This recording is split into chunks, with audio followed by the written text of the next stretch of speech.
yung mga iaanak nila para maging healthy at saka malakas. Yung anak nung Bob Kinney at saka nung Ben Mayberg, bali apat yun na magkakapatid, overall lahat sa 3 clubs. Ang unang-unang naging mentor ko si Mike Ganus.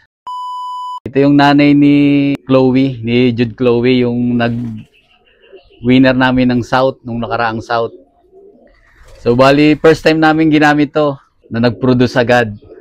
Nag-produce agad ng overall. So bali, ang nakapasok sa dugo nito, bali, yung 4 na dugo nung Goke ni paring Riniel Cueto. Ito mga kalapatid, so 4 na Benito Goke nakapasok. Oh. Mailap siyang ano. Tapos ang matindi, unang anak, winner agad. Oh, kamukhang-kamukha niya si ano. Kamukhang-kamukha niya si Chloe. Mga kalapatid, so unang subok. E di sir, sa next breeding nan, pagpapalitin mo pa yung asawa o sila na ulit? Baka sila ulit at maganda yung ano eh. Maganda yung naging resulta eh nung ano nila. Kumbaga nag-match yung dugo. Ano sir yung strategy mo sir sa breeding? Hindi ka na nagpapalit ng kapares? Kumbaga di sila muna yung pagpaparisin namin. Tapos after nila, siguro pag mga naka 2 clutch or 3 clutches na ano, ibabaklasin namin sila dan ipapares namin sa iba. So ito mga kalapatid, so ang gandang ibon. Ready for breeding na sir, ano? Ready na to. Abangan natin yung mga magiging anak nan. Tapos ikaw pala sir sa breeding, ilang months yung preparation mo bago isabak sa breeding? Parang 1.5 months yung aming preparation. So wala naman kaming ginagawang iba. Basta ang pinakamahalaga lang sa amin, purga.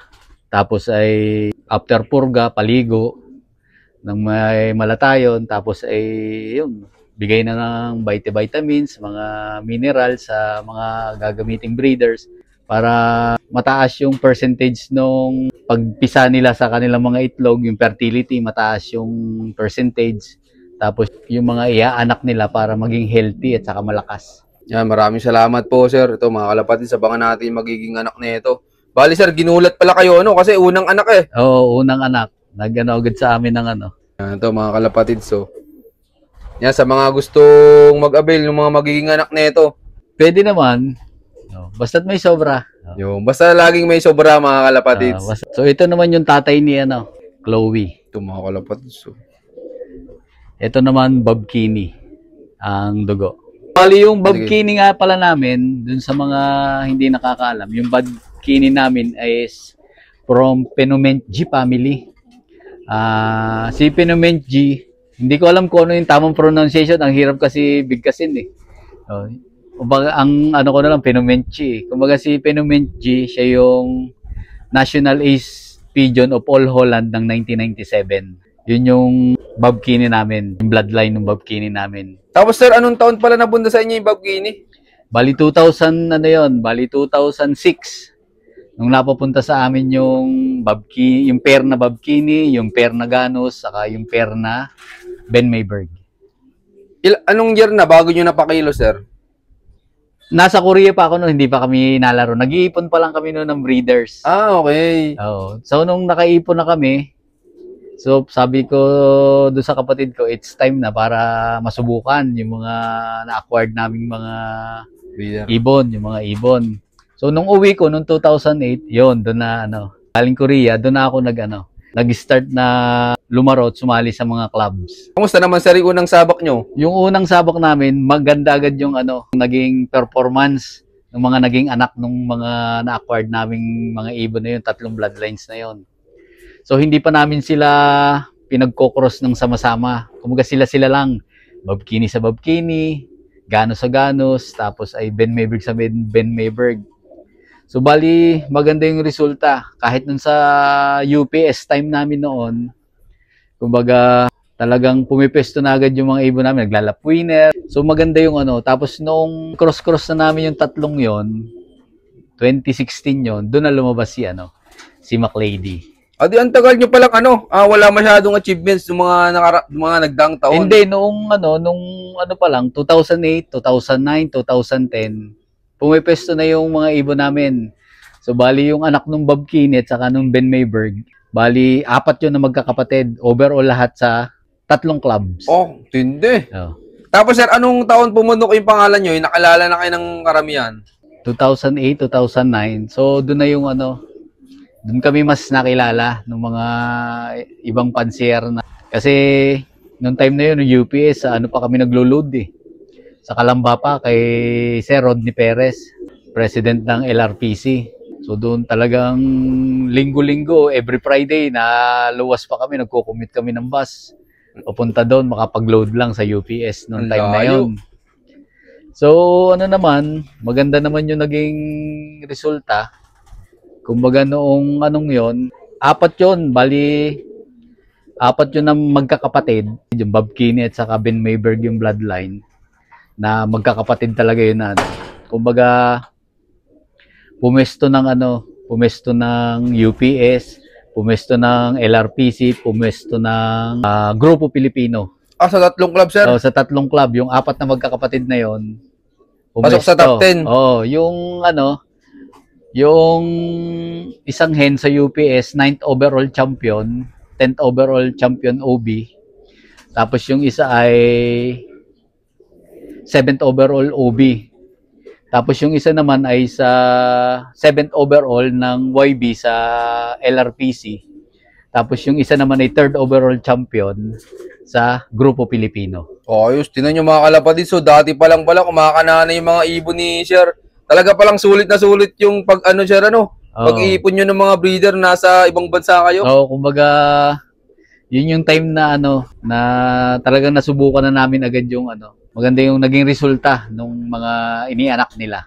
Tapos sir, sino pala naging mentor nyo sa pag-iibon? So bali noon, nung nasa noon kasi ang dadamot ng mga pansier noon. Anong taon yun, sir?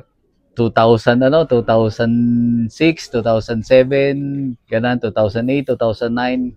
Halos talagang mga ayaw magbigay, ayaw magturo ng mga Ang unang-unang naging mentor ko si Mike Ganus. Oo, iso. Ini-email ko siya nung nasa Korea ako, ini-email ko siya tapos nagre-reply naman siya. Tapos hanggang sa bago ako umuwi ng Pilipinas noon, bumili ako ng mga supplements sa kanya. Kay Mike Ganus, yung mga herbal na Kaso nung naubos na, sabi ko hindi ko na kayang acquire kasi ang shipping fee pa lang that time parang 2010 parang 15,000 na agad. Ang kate. Shipping fee pa lang yung pang mga products pa na na bibilhin mo. So kaya yung may mga nagturo sa amin na may mga product naman dito na na pwedeng i-try. So yun, doon na namin na-try yung yung Supra Pills kasi yun yung available dito. Tapos yung Protolite. So yun din nakita ko sa mga feed store na sabi ko, pwede to sabi ko na pwedeng gamitin. So yun ang mga idinagdag ko na So far naman, tapos B-complex yung Sagupaan B50. So sabi ko, lahat yun tinutunaw ko sa tubig, yung Sagupaan B50 tinutunaw ko sa tubig. Tapos yung Supra, subok before 1 hour before loading. So ganun lang yung ginagawa namin. So far naman hanggang ngayon maganda naman yung naging resulta dun sa mga sa mga winners namin. So bali yun lang yung mga gamit naming mga gamit naming supplements. Yun, maraming salamat, sir. Tapos sir, ikaw pala kapag magpe-pairing, anong pinagbabasihan mo sa dalawang ibon? So unang-una, pagka yung din performance. Yung performance kung maganda yung mga achievement ng mga nagawa nila, yung mga magulang nila, yung mga grandparents nila. Doon kami bumabase doon sa Tapos ay kumbaga bonus na lang yung itsura, yung ganda, yung mga body confirmation, so bonus na lang. Maraming salamat, sir. Tapos ikaw, sir, anong mabibigay mong payo sa mga viewers natin dyan na bibili nung gagawin nilang materialis? So pumunta kayo dun sa mga reliable pansier, yung consistent, taon-taon na nanalo. Doon kayo kumuha ng mga gagamitin yung mga breeders for in the future. Tapos kung makukuha yung mga winner nila, kunin nyo. Kung hindi naman, yung mga kapatid, yung mga pinsan, tiyo, tiya, as much as possible, kunin nyo yung malapit dun sa winner para hindi kayo maligaw, para hindi kayo maligaw sa sa pagbibreed nyo. Ako nag-invest sa sa tamang mga ibon, kaya yung resulta na ibinigay sa akin tama din. Malaki man yung naging expenses ko noon, pero sinuklian naman ng mga ibon namin na dahil yon sa tamang desisyon, tamang investment, tamang simula na nagawa namin dati. Until now, ayun, kumbaga tama pa rin yung ibinibigay sa amin na resulta. Tapos sir, edi bawing-bawi naman na yung mga invest mo. Sobrang sobrang bawing-bawi na talaga. Kumbaga, yung kahit gaano man kalaki yung naging puhunan namin dati, kumbaga sulit na. Kumbaga hindi lang 10 times ibinalik yung puhunan namin. Sulit na sulit dahil yun sa tamang simula. Yun, maraming salamat sir.